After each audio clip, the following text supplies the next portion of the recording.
Hello, this video will cover the problems that are in the Unit 5 Module 2a Delta G set, and also cover the questions that you should expect to see on the pop quiz that will happen tomorrow on Friday. Okay, so in this problem we're asked about what is true and in regards to delta G versus T. And so we're going to cover the problems that are present. Okay, so let's start with step 1. Step 1 is to assign delta H and delta S, the signs. And step 2 is to sketch delta G versus T. Alright, so for delta H, we do the analysis. That was part of our exam 1A. We have nonpolar, longer, weaker bonds, higher potential energy in the reactants. And we have stronger, polar, shorter bonds, lower potential energy in the products.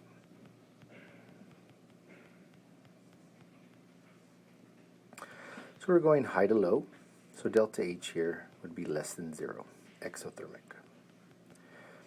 When we do the entropic analysis, we see the reactants are also high at 6 gas, higher configurations. 6 gas particles going to 4. So it's high to low, and it's also negative. So that's the first part of the problem. You have to do this correctly, or else you're not going to be able to assign the delta G sign with temperature dependence correctly.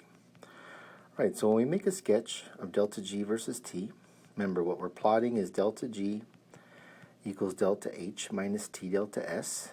And so in our y equals mx plus b formulation, delta H is B,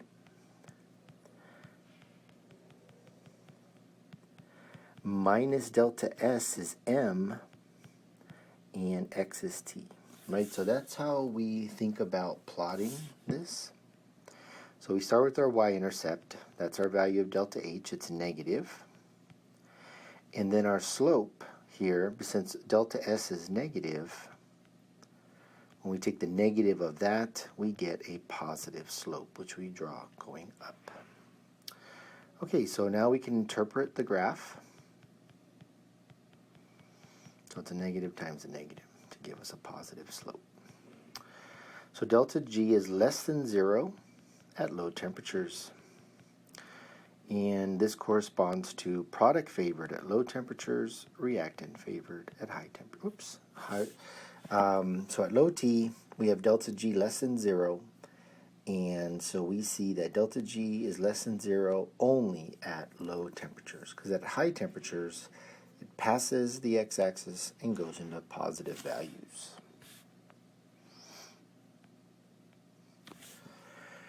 In this problem, we are asked to just create the graph, right? So it's not about where favorability is, not an interpretation problem.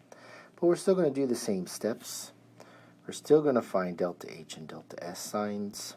So let's do that. We have an OO bond, O2 bond in the reactants, which again are weaker, nonpolar, and longer. And then we have all AB bonds, NO and OH in the products. They're stronger, polar, shorter. Again, another exothermic reaction, high to low. When we do the entropic analysis, so we have exothermic, so that kind of isolates 3 and 4 for us. Delta H must start off negative.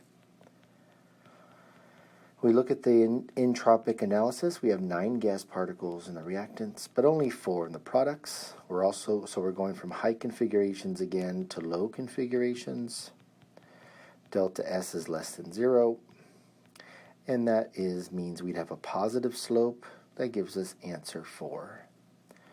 Answer 3 is incorrect because delta S here would have to have a different sign than delta H. Would have to be positive for it to be 3. So in this case, we would pick 4.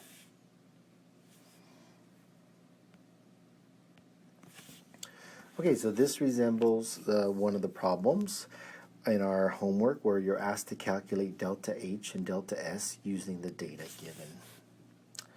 All right, so let's do that.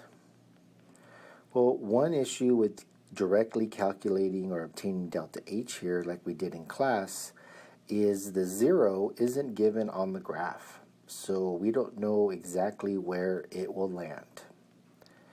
Because of that, we have to first find the slope. So in this particular problem, we want to find the slope first. And what we're going to do is just pick 2 points. The easiest points, at least for me looking at this, was the 600 temperature point, it's on the axis, and the 800 temperature point. So what I'm going to do is calculate the slope here using those two x values and y values. So delta y over delta x. So I'm going to estimate this to be 27 for the 800. And I'm going to estimate this one to be 10. Although it looks like it's a little bit less than 10, but from the standpoint of multiple choice, it's going to be fine. All right, so 27 and 800 versus 10 and 600. All right, so delta y here is 27 minus 10. And then, remember, all you have to do is keep the x and y's consistent. So I have to put 800 in the denominator where I have 27, so 20 minus, and then the 10, the y value of 10 is at 600 on the x-axis. So we calculate that m is positive, which is a positive slope, and we get 0.085. And now remember, we're in kilojoules per Kelvin. Those are the units in the numerator and denominator. Okay, this allows us to calculate the entropy because the slope is minus delta S. So delta S is minus m. So delta S, and remember this value is going to be in kilojoules per mole. So delta S, and what we want to do is report the delta S in joules per Kelvin. So what we're going to do is we're going to change the sign, take our delta S in kilojoules per mole, and multiply it by 1,000. So if we do that, we end up getting minus 85 joules per Kelvin. So that's our delta S of the reaction here. And so how does that help us calculate delta H? So what we're going to do is use the point slope method. So we're going to so here's our equation, delta G. For every point on this graph, it must satisfy this equation. All right, so what we're going to do is we're going to take a point. Let's take the value at 27 kilojoules. We don't know what delta H is, but we know the temperature when delta G is 27 kilojoules, and that is 800 Kelvin. And then we have the entropy, which we already calculated, which is minus 85 joules per Kelvin. And then what we're going to do is divide that number by 1,000 just to keep it in kilojoules. So basically we're sort of going back to our 0.085 value just to make sure it's in kilojoules.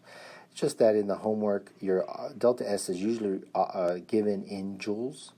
So that's why we put the final answer here in joules per Kelvin. Okay, now we can solve for delta H. And then when we do this calculation, I obtain 68 kilojoules.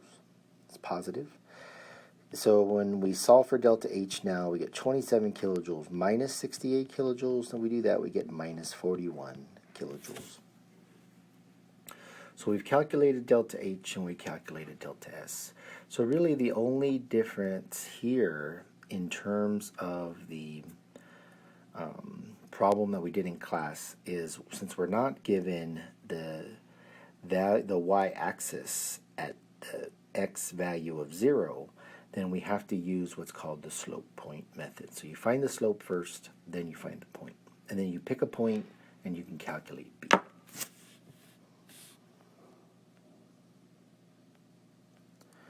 Okay, so in this problem, it's how we ended class on Thursday, which were calculating delta H and calculating delta S. So calculate delta H of reaction for reaction A, calculate delta S of reaction for A, and then calculate delta G at some temperature. In this case, we're calculating delta G at 0 degrees Celsius. Okay, so delta H of reaction has a formula. Let's take a look at it. It's the sum of the delta H of products minus the sum of delta H of reactants. All right, so let's take a look at what exactly that means. So delta H of reaction. So let's look at all the terms that are here. So the sum of the products look like this. First we have 4 times H2. So 4 times the delta H of H2, right? That's our first product. Plus 1 times the delta H of CO2. That's our other product. So that's going to be CO2 here. And there's a 1. A 1 there. Now we don't put it because it's a 1. So that's our total sum of products minus the total sum of reactants. So here we have our reactants, the delta H of CH4 plus 2 times the delta H of water in the gas phase. So when we look at the sum of products, sum of reactants, this is what we mean in terms of determining all these values. Okay, so let's just pull the numbers out of the table now. Delta H of reaction here is 4 times 0, because when we look at delta H for H2 up in the table, it's 0, and that's true for all elements, elemental forms. Plus, and then we look up CO2, and CO2 is minus 393.5, minus the sum of, so we look up delta H of methane, it's 74.6, plus 2 times the delta H of gaseous water of minus 241.8. Okay, so those are all our terms. Now what we want to do is find our final answer here.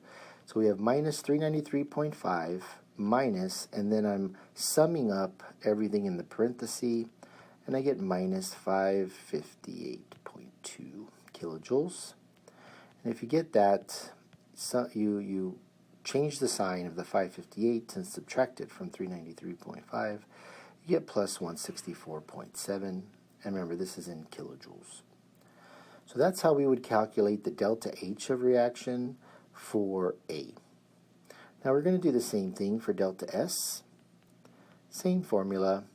4 times the entropy of H2, so the sum of the products minus sum of reactants.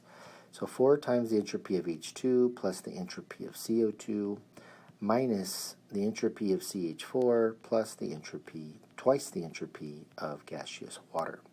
So those are our terms symbolically, and now we're just going to use the table, put the values in. So 4 times 130.7 plus 213.8 minus the entropy of CH4, which is the 186.3, plus 2 times the entropy of gaseous water, which is 188.8.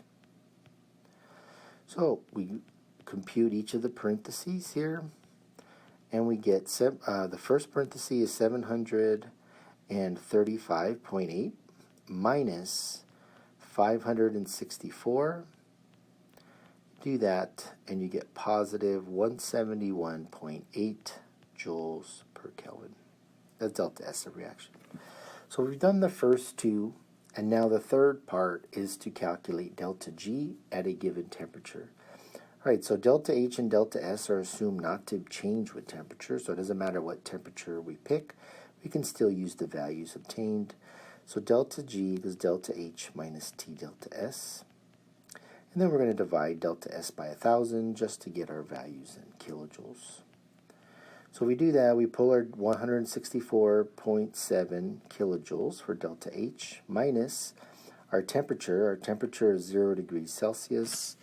0 degrees Celsius, remember Kelvin is degrees Celsius plus 273. Right, so that's what we're doing to get Kelvin, which means 273 for our temperature. And we put in our entropy of 171.8, and then we're dividing that by 1,000 to get kilojoules. So that's all we have to do to calculate delta G at 273 Kelvin. Put this in the calculator, and I obtain positive 117.8 kilojoules. Okay, so that means our value of delta G with positive means it is reactant favored. All right, so let's take a look at the next question, which is, so never use Celsius in this equation. Sketch delta G versus T quantitatively. So put in the numerical values of the intercept, the numerical values of the slope. Okay, so do that. And for calculate the critical temperature, which directionality changes. Where does directionality change? All right, so let's do that. So first what we want to do, and this again, this is for reaction A. Okay, so delta G versus T. So we need the note, we'll just remind ourselves what delta H is. So 164 kilojoules per mole. Delta S is positive 171 joules per Kelvin. It's also 0.1. We take this value and divide by 1,000. We get 0.178 kilojoules per mole Kelvin. So our slope is negative delta S, or negative 0.1718 kilojoules per Kelvin. All right, so with the intercept is delta H equals B, and we have our slope, we can make our graph. All right, so the first thing we do is we put our delta H value at X temperature equals 0. The slope is negative, so we draw it going down, and its numerical value is 0.178 kilojoules per Kelvin. What is the x-intercept? Well, the x-intercept is the answer to question 4, which is this is the temperature at which directionality changes. All right, so let's do that. So the critical temperature where directionality changes is when delta G equals 0. In this graph, above the critical temperature, delta G is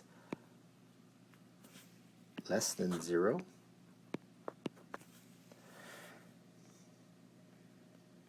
Below the critical temperature, delta G is greater than 0. And we can see that here, so this is low T, it's what we call low T, and high T. High, this is product favored, delta G negative or less than 0, and this is reactant favored up here, delta G greater than 0. So we can see that range in there. So we want to know what are those, what is this value? Okay, which I guess I put that already. Okay, that makes it nice and ugly. So I already put that in there. So let's just write it out nicely for everyone.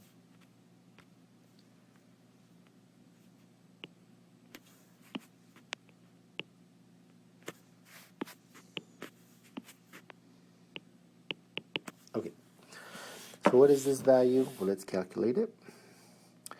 Critical temperature, as we mentioned in class, is delta H in kilojoules divided by delta S in kilojoules per Kelvin. And that'll give us 164.7 kilojoules divided by 0.1718 kilojoules per Kelvin.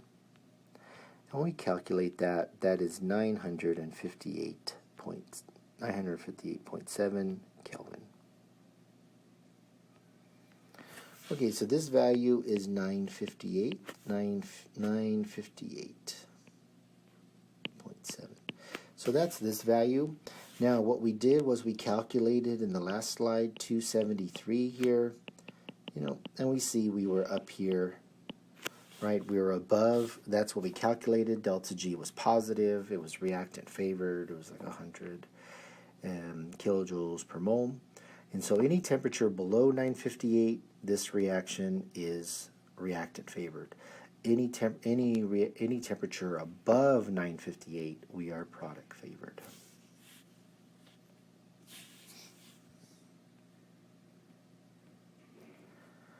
Okay, so let's make a summary here. Big summary. It's good to have in your notes. So these are the 4 stories of delta G.